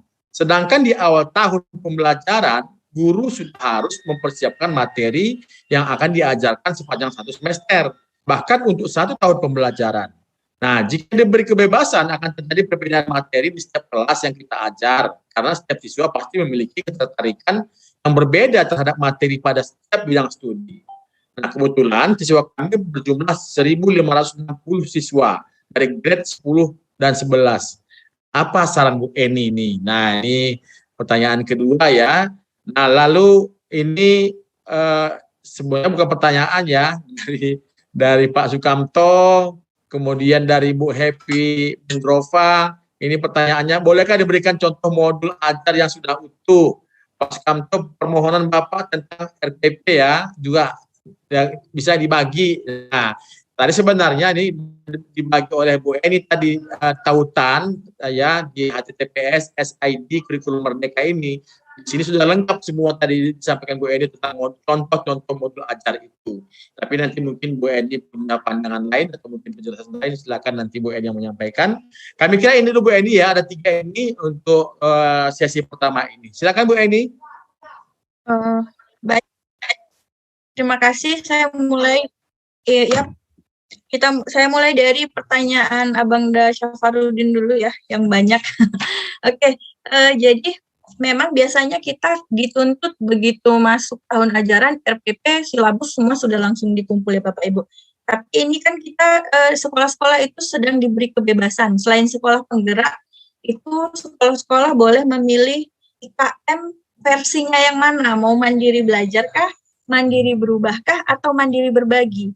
Jadi ketika sekolah Bapak Ibu sudah memilih untuk melaksanakan IKM di tahun ini, otomatis bagian kurikulum itu sudah tahu bahwa kalau misalnya dia mandiri belajar, tentu saja belum kita gunakan ya, karena kita masih melihat-lihat kemudian mengadopsi mana-mana nih yang bisa kita masukkan ke dalam pembelajaran. Tapi kalau misalnya Bapak Ibu sekolahnya memilih mandiri berubah, berarti kan sudah melaksanakan kurikulum merdeka ya. Kalau sudah melaksanakan kurikulum merdeka, maka sekolah sebenarnya sudah paham bahwa tahapan dari menyusun modul ajar itu tidak lagi seperti dulu yang udah jadi ya udah dikumpulkan saja dan mungkin tidak diperiksa gitu. Nah, jadi kalau untuk pengumpulan sebenarnya Bapak Ibu ini juga menyangkut terkait tadi ya pertanyaan yang pembelajaran berdiferensiasi masih dari Pak Syafarudin, apakah berbeda-beda? Jadi Bapak Ibu, di modul ajar itu kan capaian pembelajaran tidak berubah. Tujuan pembelajaran itu mungkin kita modifikasi sedikit karena biasanya kalau satu sekolah itu karakter muridnya itu tidak akan terlalu jauh berbeda ya. Jadi inputnya itu kemungkinan masih di range yang sama. Kalaupun ada sedikit-sedikit berbeda, itu tidak mungkin ada yang sangat pintar sekali, ada yang sangat lambat sekali, mungkin tidak seperti itu. Jadi kita sudah punya ancang-ancang nih, punya ancang-ancang tujuan pembelajaran yang mau kita capai itu kira-kira 1, 2, 3 gitu. Kemudian bahan ajar, otomatis kita juga sudah siapkan ya Bapak Ibu, bahan ajar. Jadi mungkin yang perlu kita modifikasi itu di bagian langkah dan assessment formatif dan sumatifnya. Atau kalau formatif, anggaplah karena itu untuk refleksi, jadi kemungkinan bisa disamakan gitu. Untuk yang sumatifnya, hasil akhir. Misal, kita mau untuk materi drama gitu. Misal untuk materi drama. Otomatis kan kita tujuan pembelajarannya ini sudah tahu. Misalnya, siswa dapat memerankan tokoh atau siswa dapat menghafalkan skenario atau siswa dapat membuat skenario, itu kan sudah terkonsep di benak kita gitu, itu untuk tujuan pembelajaran. Kemudian bahan ajar tentu sudah kita siapkan, hanya saja ketika kita masuk ke kelas, kemudian kita lihat kondisi siswanya, oh berarti tidak bisa, kalau yang kelas A tidak bisa, berarti kelas A harus dimulai dari menonton dulu kah? Atau harus dimulai dengan belajar menulis skrip dulu kah? Gitu. Jadi kembali lagi, kita menyusun modul ajar tidak membuat dari nol, tapi menggabungkan puzzle-puzzle yang ada. Jadi kalau teknis pengumpulan pasti dikembalikan ke satuan pendidikan kita masing-masing. Tapi kalau dia per kelasnya apakah sama atau berbeda, sebenarnya Bapak Ibu sejak zaman masih RPP pun namanya diharapkan per kelas itu memang berbeda ya Bapak Ibu. Cuman kalau misalnya jumlah siswanya sampai seperti Ibu Lasmaria yang rombelnya mungkin banyak, kita kerepotan. Jadi kembali lagi, kita tahu range kelasnya itu biasanya mungkin kalau di sekolah kami ada 12 kelas, biasanya itu kelas 10 IPA 1 sampai ke 10 IPA 3 itu karakternya mirip, tidak terlalu jauh kemampuan kognitifnya, sikap afektifnya pun mirip-mirip. Begitu juga dengan kelas 10 IPA 4 sampai ke 10 IPA 6. Dan anak IPS itu karakternya mirip-mirip. Jadi untuk tahap awal kalau kita dituntut untuk membuat semuanya berbeda, mungkin kita kerepotan. Di tahap awal bolehlah mungkin yang mirip-mirip tadi kita samakan dulu gitu ya Pak Syafarudin. Terus diberikan nggak ke siswa? Nah kalau ini diberikan nggak ke siswa? Tergantung Bapak Ibu. Kalau misalnya diberikan dalam bentuk cetak, mungkin akan ada kendala di siapa yang memperbanyak, siapa yang ngeprint gitu. Tapi kalau misalnya mau Bapak Ibu bagikan dalam bentuk file, tidak apa-apa. Tapi walaupun Bapak Ibu tidak memberikan, sudah pasti untuk lembar kerja harus kita bagikan. Dan materi ajar sudah pasti harus kita bagikan. Jadi kalau misalnya dibagikan, saya rasa memang jauh lebih baik. Jadi peserta didik itu melihat secara keseluruhan apa yang mau dia capai. Dan malahan ada jadi gini, kurikulum merdeka ini sampai hari ini masih berubah terus Bapak Ibu. Kalau Bapak Ibu lihat Permen nomor 56 sekarang sudah berubah. Ada beberapa poin perubahan. Jadi kita juga sebenarnya apa yang kita bicarakan hari ini belum tentu ketika nanti ada Kepmen baru masih sama itu Bapak Ibu ya. Jadi kita harus terus mengikuti perubahan. Kepmen 56 itu sudah berubah menjadi Kepmen 262 tahun 2022, di mana salah satu perubahannya itu adalah satuan pendidikan wajib membuka kelompok mata pelajaran umum sekurang-kurangnya 7 mata pelajaran pilihan. Ini nanti, jadi kemarin terakhir saya waktu ikut kegiatan untuk KM itu, Puskur sendiri menyatakan bahwa mereka mengeluarkan kurikulum ini sambil terus melihat yang di bawah kita sebagai akar rumput pelaksana gitu. Jadi mereka masih ada perubahan-perubahan sampai mungkin nanti benar-benar kita laksanakan di tahun 2024. Jadi kalau tadi menyambung sekalian ke pertanyaan Bu Lasmaria, apakah benar boleh memilih materi-materinya? Sementara materi yang lain bagaimana? Nah, Pak Ibu, untuk capaian materi, capaian pembelajaran itu kan kita sudah diberikan. Capaian pembelajaran sudah diberikan. Kemudian kita menganalisis siswa kita. Untuk siswa-siswa yang cepat, belajarnya cepat, otomatis materi itu capaian pembelajaran kan sama dengan ini ya. KIKD dulu itu adalah minimal, indikator minimal ketercapaian. Jadi kalau kita memberikan di atas itu boleh nggak? Kalau siswa kita siap, tentu saja boleh. Kurang boleh nggak? Nah, kurang yang tidak boleh. Standar minimalnya itu adalah capaian pembelajaran. Ketika kita berikan lebih dan siswa kita mampu, oke, ada materi tambahan. Tapi untuk materi yang tercantum dalam capaian pembelajaran itu harus kita lakukan. Dan urutannya yang bisa kita ganti Bapak Ibu. Urutan materi yang bisa kita ganti sesuai dengan kondisi peserta didik kita. Tapi kalau materi kita tinggalkan untuk yang ada di capaian pembelajaran itu tidak boleh ya Bapak Ibu. Kemudian memilih materi ini mungkin berbeda Bapak Ibu dengan profil pelajar Pancasila. Untuk profil pelajar Pancasila bagi sekolah yang sudah menggunakan kurikulum merdeka itu memang ada pilihan tema yang boleh dipilih. Jadi dari 7 tema itu untuk tahun pertama boleh memilih ada tema saja yang paling urgent, tapi itu untuk proyek profil pelajar Pancasila, bukan untuk materi di pembelajaran ya Bapak Ibu. Berikutnya masih dari Pak Syafarudin, itu sebaiknya modulnya bagaimana? Apakah pertujuan pembelajaran atau bagaimana? Kalau saya sih Bapak Ibu lebih mudah ketika kita buat per materi. Jadi untuk satu materi yang ada di capaian pembelajaran itu bisa beberapa pertemuan, itu satu modul. Begitu Bapak Ibu. Yang terakhir untuk contoh PP tadi ya, kita sudah menggunakan namanya modul ajar saja untuk menyamakan supaya sama. Jadi ada di link tadi Bapak Ibu, sambil dibuka linknya, sambil saya tunjukkan kembali contohnya.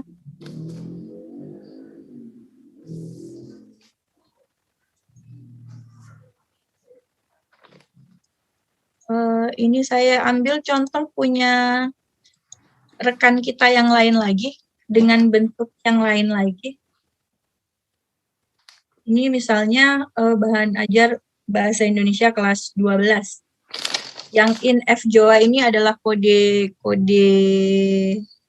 modul ya Bapak Ibu. Oh iya Bapak Ibu, sekedar info mungkin bagi Bapak Ibu yang belum tahu bahwa kita bisa menjadi kontributor untuk modul dan bahan ajar. Bapak Ibu ketikkan saja nanti di Google daftar kontributor. Jadi kalau Bapak Ibu selama ini punya bahan ajar dan modul-modul atau video-video YouTube yang sudah dipublish, sudah bisa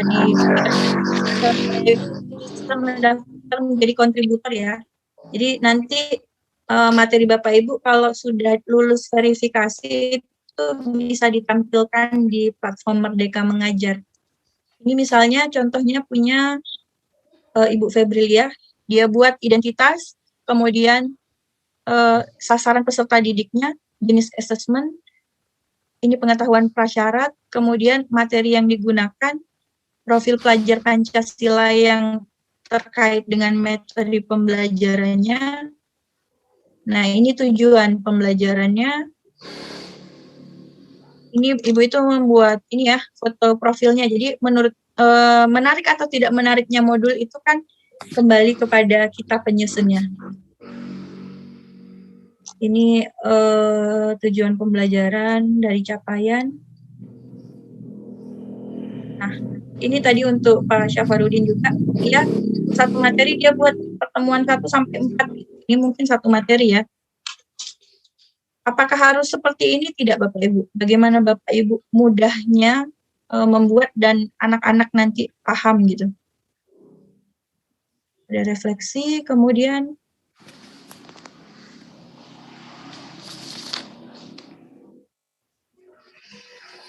ini contoh rubriknya sampai ke pembobotan. Nah, ini juga lebih sederhana. Jadi kalau kita lihat di sini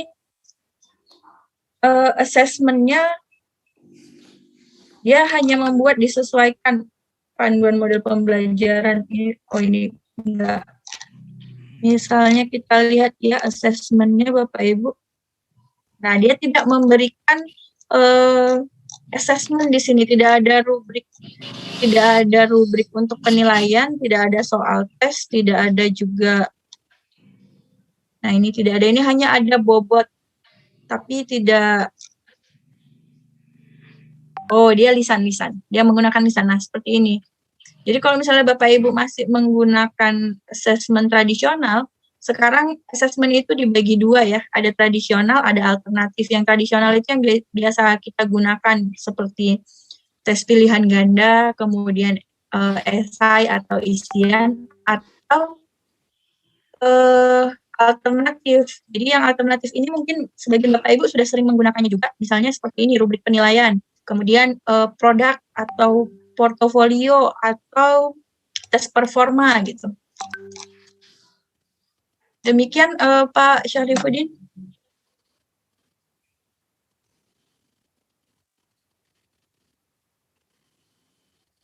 Ya Bu Eni, siap? Ya. Sudah Pak penjelasan saya. Oke, baik Bu Eni. Ya, Pak Safarudin Marpaung, Ibu Lasma, dan Pak Sukamto, mudah-mudahan penjelasan Bu Eni tadi sudah jelas ya. Dan kalau belum jelas nanti boleh kita buka ruang diskusi lagi. Nah, untuk itu kita berkesempatan dulu kepada yang lain untuk dapat juga berdiskusi untuk menyampaikan pertanyaan. Di sini dari Pak Sukamto kembali, Bapak admin minta tolong link modul RPP bahan ajar atau materi hari ini untuk di-share ke grup WhatsApp. Insya Allah Pak Sukamto nanti kita akan bagikan semua permintaan Bapak ini ya. Baik, silakan teman-teman yang lain, mungkin ada lagi yang mau menyampaikan pertanyaan, tanggapan dan sebagainya kepada Bu Eni. Ada Pak? Siapa? Sudah mohon. Ini. Ada Pak? Ibu siapa ini? Mohon, belum kelihatan nih. Ibu Alina, Pak. Oh, Ibu Alina. Bu Alina dari Sumatera Barat ini ya? Iya, Pak. Sebentar Bu Alina, kita tampilkan dulu. Bu Alina.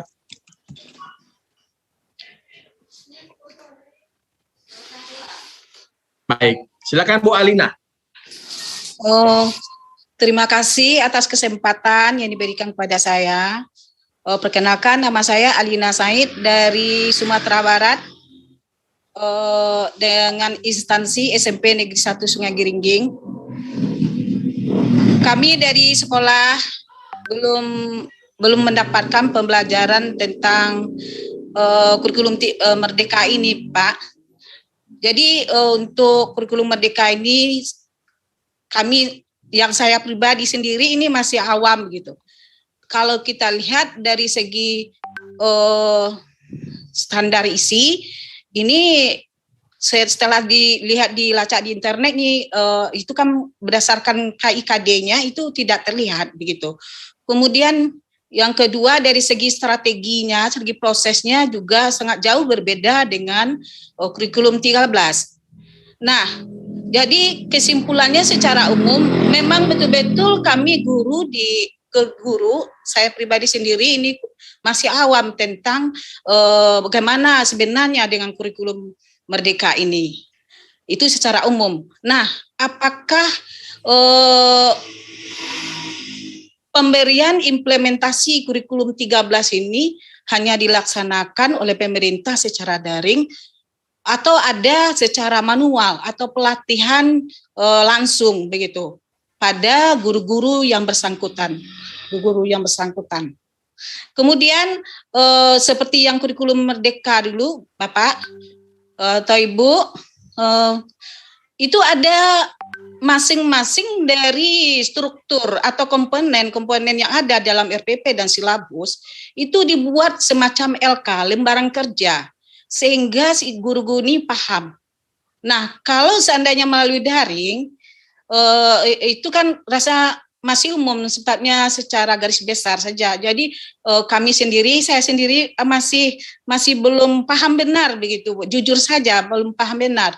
Kalau dulu kan ada lembaran kerja yang diberikan masing-masing bagi guru-guru pelatihan, sehingga dia lebih memahami dan lebih dalam tentang komponen RPP dan komponen silabus tersebut. Jadi itu saya lihat dari yang sampaikan Ibu tadi ada semacam capaian sebentar ya Bu. Capaian pembelajaran, Bu. Pembelajaran, kemudian pembelajaran. Jumlah pembelajaran, kata kunci, profil, ini apakah ini termasuk ke dalam bentuk silabus atau bagaimana, Ibu? Kemudian dari komponen-komponen tersebut kan kalau kita lihat dari komponen silabus kurikulum 13 ini sangat jauh sekali berbedanya dari segi isinya juga begitu. Jadi kami ini masih belum paham benar itu masalah kurikulum 13 ini, atau barangkali nanti ada pelatihan secara manual barangkali untuk guru-guru supaya lebih dalam tentang kurikulum Merdeka ini. Terima kasih, itu saja Pak, Ibu, Pak. Assalamualaikum warahmatullahi wabarakatuh. Dari Sumatera Barat ya. Ya, menarik ya Itu yang kami sampaikan di awal tadi Bu Eni, bahwa guru-guru kita ini sebenarnya masih banyak yang galau ini, semua ini masih banyak yang bingung, masih banyak yang ini wajar kami kira ya. Tapi mungkin juga pemerintah juga akan belum memaksakan sehingga kita kan diberikan pilihan-pilihan oleh pemerintah ya, apakah masih menggunakan kurikulum 2013 secara penuh, kemudian kurikulum Merdeka yang juga ada 3 pilihan. Jadi sebenarnya kalau kita memahami tidak terlalu rumit sebenarnya kalau bisa kita, makanya ada materi belajar seperti itu ya. Nah, tapi barangkali mungkin itu ya, informasi ini sebenarnya sudah sangat jelas kalau kita membuka platform Merdeka Mengajar misalnya. Tapi mungkin ya keterbatasan tadi. Nah, jadi pertanyaan Bu Alina tadi, ini menurut Bu Eni ada nggak ini kira-kira dari pemerintah programnya ini nanti program pelatihan tatap muka ini untuk kegiatan kurikulum Merdeka ini, sama dengan dulu kurikulum 2013 kan ada pelatihan sampai ke tingkat kabupaten kota seperti itu. Nah, ini barangkali Bu Eni nanti punya informasi, boleh berbagi. Tapi sebelumnya kita tampung dulu pertanyaan kedua, Ibu Bapak silakan kalau ada pertanyaan lagi. Masih Silakan, boleh Ibu. berkomentar Bang Anda atau kita kasih dulu kesempatan yang lain? Ya, Pak Safarudin, kalau kita ada yang akan berikan komentar setelah ini akan kita berikan kesempatan kepada Pak Safarudin. Kasih ke yang lain dulu. Bang Sarabudin, Iya, kita Karnadi.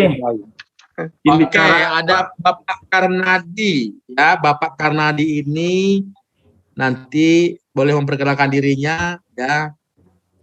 Setahu kami beliau ini dari Siantar ini ya. Oke, baik. Silakan Pak Karnadi. Baik, Assalamualaikum warahmatullahi wabarakatuh. Waalaikumsalam warahmatullahi wabarakatuh. Kalau Pak Saparudin tadi dengan pantun, saya buka dengan pantun dulu Pak ya. Ya, makan pecal, pergi berdua. Cakep. Pergi berdua dengan si Pajar. Sedang belajar di hari kedua, materinya tentang modul ajar. Cakep. Ya, berikutnya, sungguh indah bunga melati, melati merekah, harum baunya. Senang bertemu dengan Ibu Eni Susanti, walaupun muda, banyak ilmunya. Cakep. Baik. Ya, Ibu Eni Susanti, perkenalkan saya karena dari SMA Negeri 1 Dolok Batu Nanggar, Kabupaten Simalungun. Ya, menarik apa yang disampaikan Ibu Eni tadi berkaitan dengan modul ajar, Ibu. Seperti yang kita ketahui bahwa dalam kurikulum Merdeka itu untuk tingkat SMA ada fase E dan F, Bu ya. Fase E untuk kelas 10, fase F untuk kelas 11 dan 12. Kemudian berkaitan dengan modul ajar, bahwa di dalam kurikulum Merdeka fokus kita adalah pada materi esensial, Ibu. Nah, kemudian untuk penyusunan modul ajar, apakah nanti di dalam penyusunan modul ajar kita hanya berfokus pada materi esensial yang kita susun modul ajarnya, atau dengan materi-materi yang lain seperti kurikulum sebelumnya yang per KD gitu ya Bu ya, sehingga banyak, sementara nanti di kurikulum Merdeka kita berdasarkan materi yang esensial gitu. Mungkin ini pertanyaan dari saya. Assalamualaikum warahmatullahi wabarakatuh.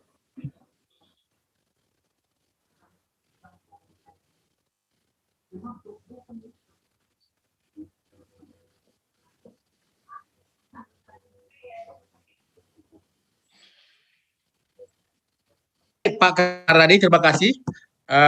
Ya mungkin sedikit gangguan sinyal juga ini. Silakan pertanyaan berikutnya Ibu Pak kalau masih ada. Kita tampung satu lagi untuk sesi kedua ini. Ada? Baik. Kalau tidak ada kita akan minta kepada Pak Safarudin Marpaung kembali. Silakan Pak Safarudin Marpaung. Oke, terima kasih ya. Mohon maaf Bang Anda. Ya, masih. Nggak apa-apa. Iya, ini sedikit mungkin pertanyaannya agak di luar topik, tapi tidak terlalu jauh. Tetap kurikulum Merdeka, tetap kurma yang kita tanyakan. Ya Bu Eni ya.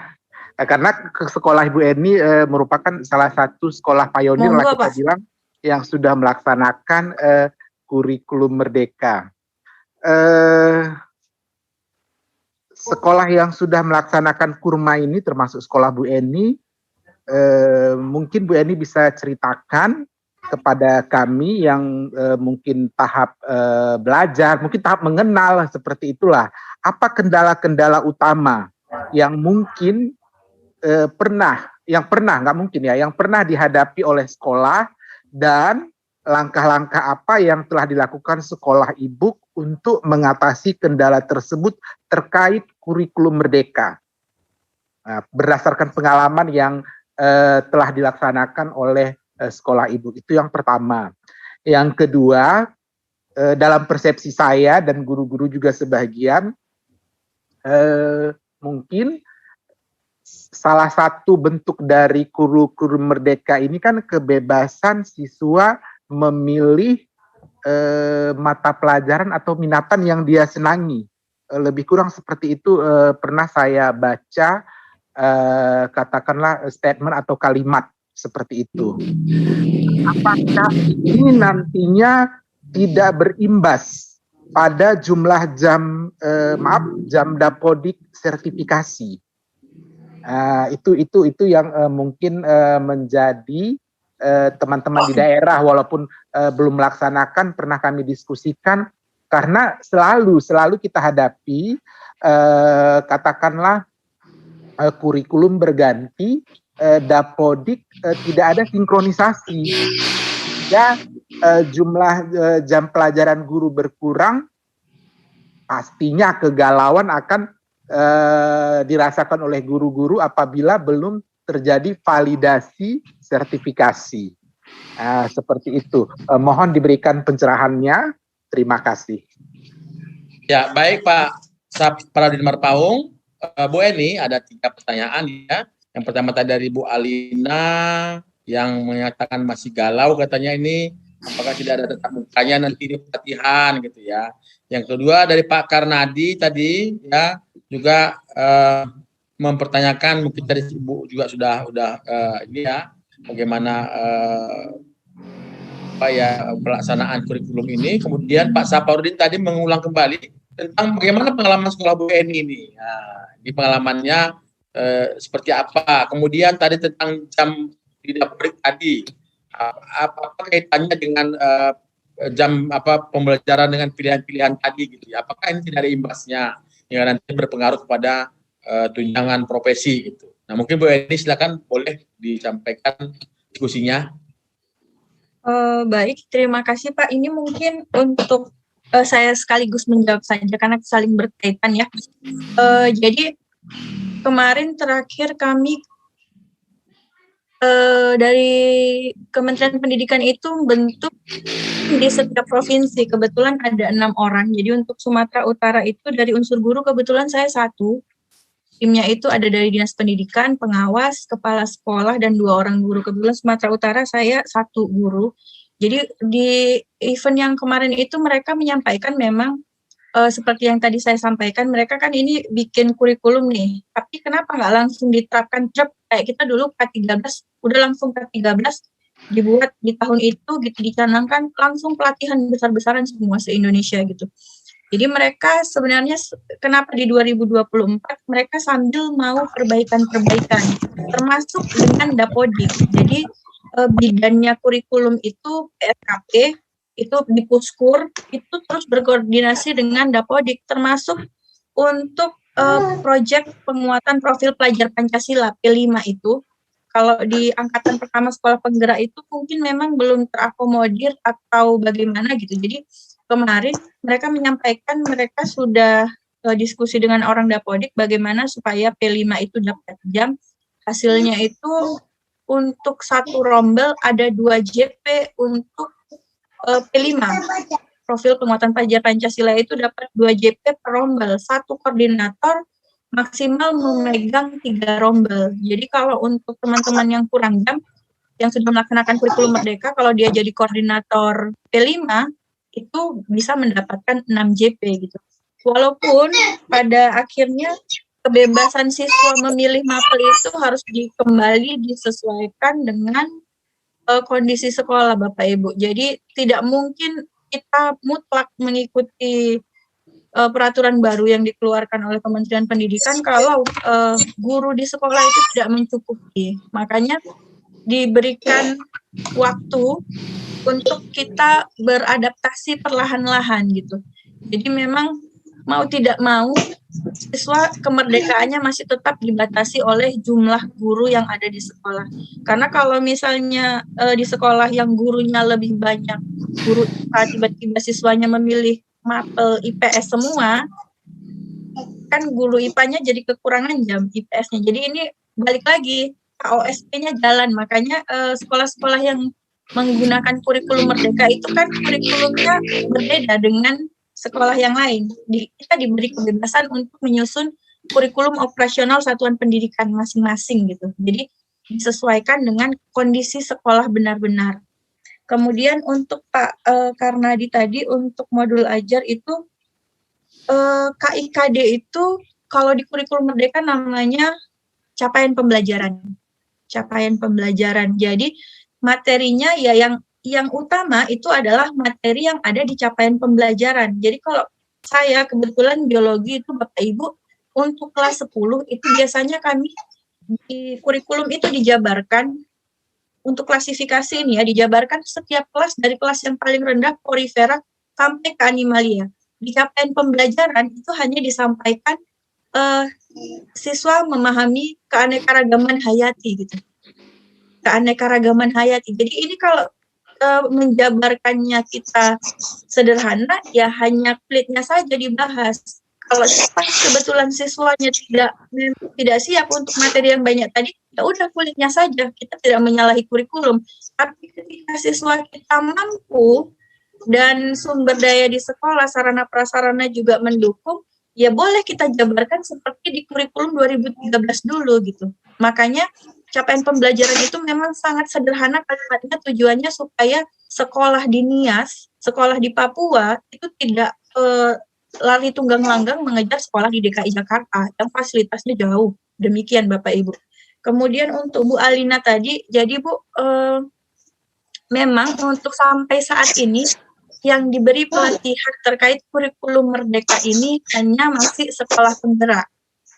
Untuk kurikulumnya itu sekolah penggerak. Kemudian untuk konten itu guru penggerak. Jadi konten yang saya maksud ini tentang budaya positif, belajar Pancasila, pembelajaran berdiferensiasi, kemudian alur merdekanya itu di guru penggerak. Tapi kalau pelatihan terkait kurikulumnya itu masih di sekolah penggerak. Lantas kita yang tidak sekolah penggerak bagaimana Bapak Ibu? Kementerian Pendidikan memberikan platform Merdeka Mengajar. Jadi memang Bapak Ibu kita dituntut untuk belajar mandiri melalui platform Merdeka Mengajar. Jadi di platform Merdeka Mengajar itu dijelaskan lengkap sekali ya Pak Syarifuddin ya. Tadi Pak Syarifuddin sudah singgung mulai dari kenapa kurikulum harus berubah, kemudian dari CP. Jadi Bu Alina di kurikulum Merdeka itu KIKD diganti namanya menjadi CP. Kemudian CP itu ada tujuan pembelajaran. Hanya itu yang disediakan oleh pusat kurikulum. Hanya CP dan tujuan pembelajaran. Tapi tujuan pembelajarannya juga masih sangat umum. Jadi kita jabarkan nanti sesuai kebutuhan kita. Terus silabus itu sama dengan ATP, di mana ATP-nya kita susun sendiri. Dan materi itu semuanya lengkap di platform Merdeka Mengajar. Sampai ke profil pelajar Pancasila per elemen juga ada di sana.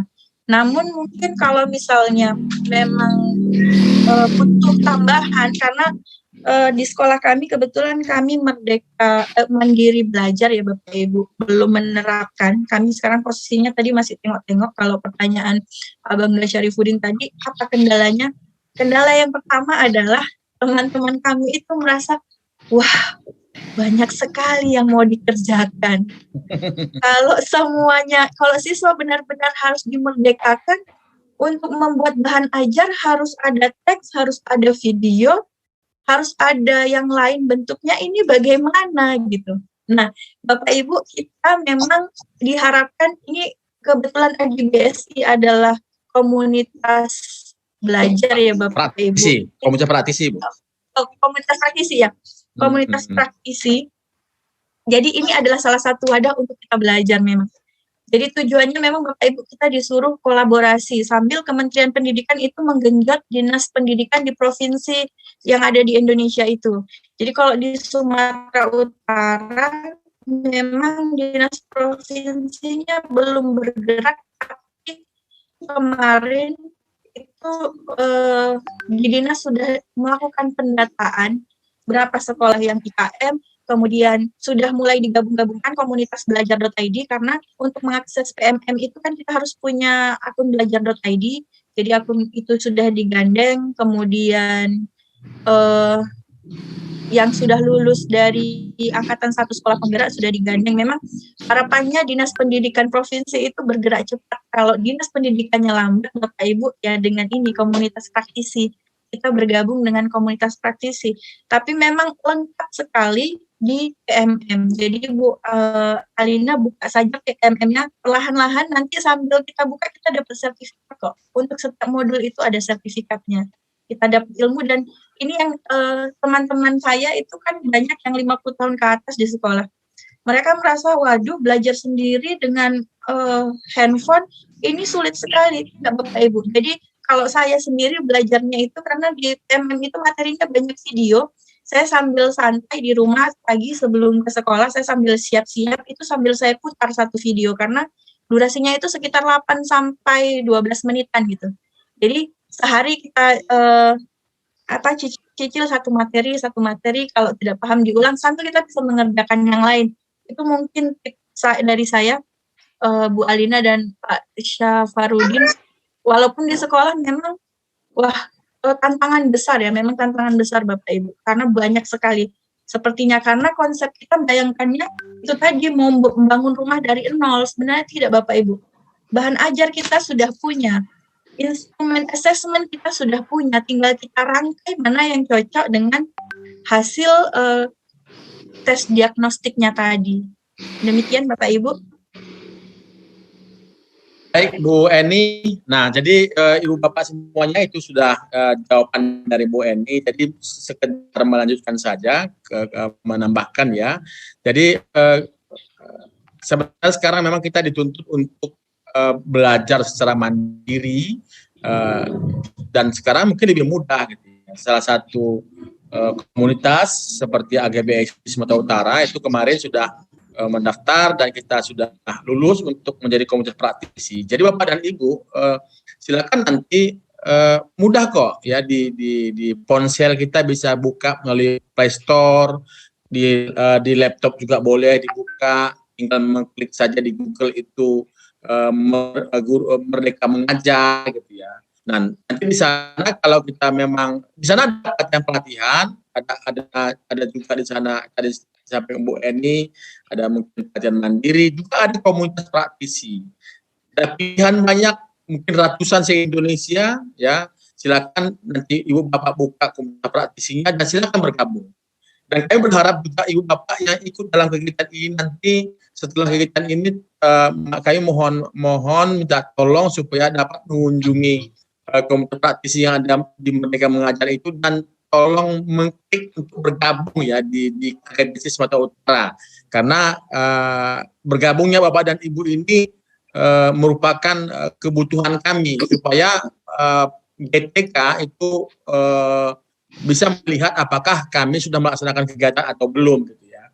Nah, Ibu Bapak yang kami hormati, AGBC Sumatera Utara ini masuk dalam komunitas praktisi itu tentu saja sebagai sukarelawan. Jadi kita tidak ada dibayar oleh siapapun, tidak ada dana dari pemerintah.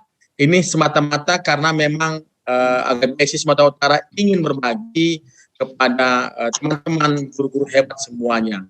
Nah, baik, kami kira ini Ibu Bapak ya, jadi sudah sangat lengkap ada di sana tentang perangkat pembelajaran, ya perencanaan pembelajaran, kemudian tadi apa yang ditanyakan oleh kawan-kawan tadi semua ada di sana. Baik, Ibu Bapak semuanya, kita buka sesi yang terakhir Bapak Ibu. Silakan kalau masih ada pertanyaan lagi silakan. Ini sesi yang terakhir. Kita lihat dulu di kolom chat mungkin ada pertanyaan. Oke, ya. Silakan, mungkin masih ada Ibu Bapak yang mau bertanya.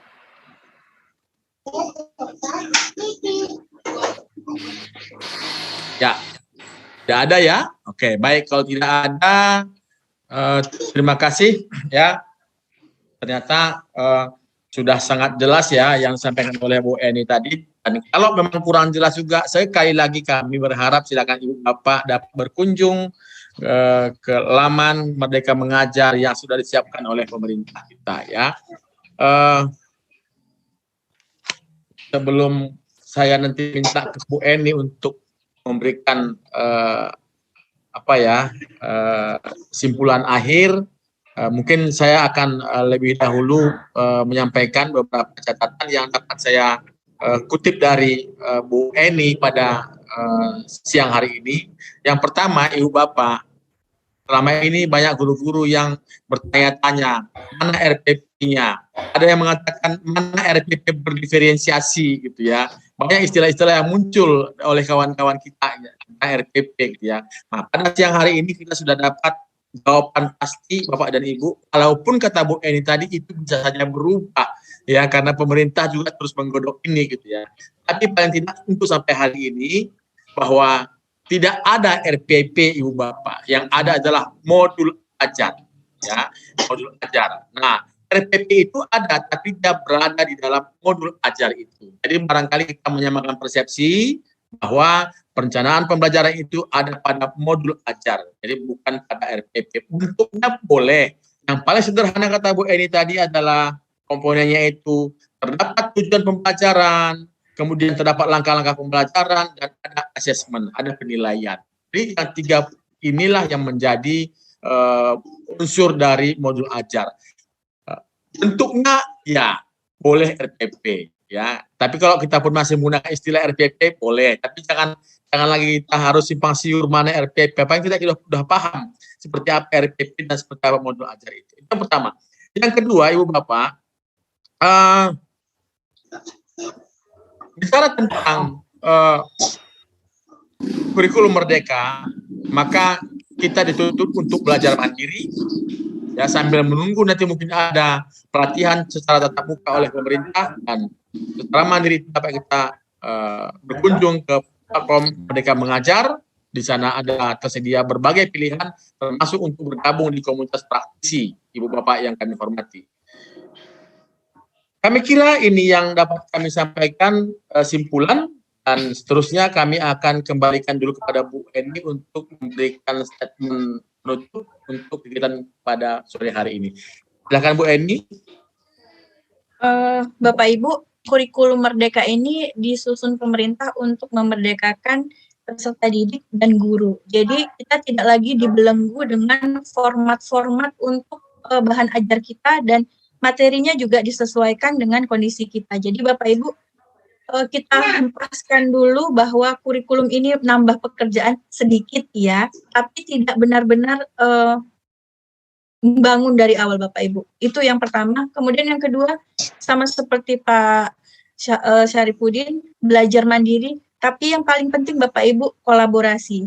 Jadi karena ketika belajar mandiri ada benturan, silahkan gabung ke komunitas praktisi atau berdiskusi dengan Bapak Ibu guru lainnya yang ada di sekitar tempat tinggal Bapak Ibu yang paling mudah diakses, yang mengajar di fase yang sama.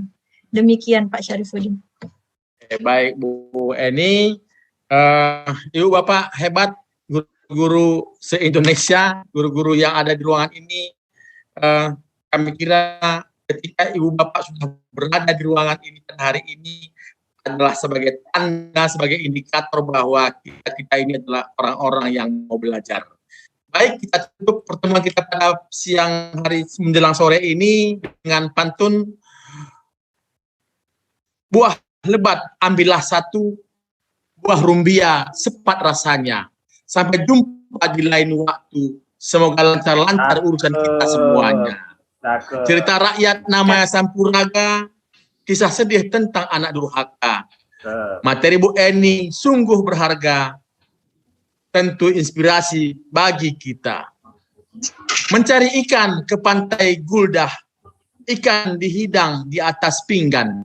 Mohon maaf atas ucapan yang salah. Terima kasih atas segala perhatian. Terima kasih Ibu Bapak semuanya. Sehat-sehat kita semuanya. Bu Eni, terima kasih ya sudah berbagi kita pada sore hari ini. Mohon maaf jika ada kesalahan kami dari GBI Sumatera Utara. Teman-teman semuanya yang ada Semoga di ruangan ini. Terima kasih, sampai jumpa, dan ikuti terus perkembangan di grup WA, termasuk terkait dengan sertifikat kita dalam kegiatan ini. Sekali lagi terima kasih. Assalamualaikum warahmatullahi wabarakatuh. Waalaikumsalam warahmatullahi wabarakatuh.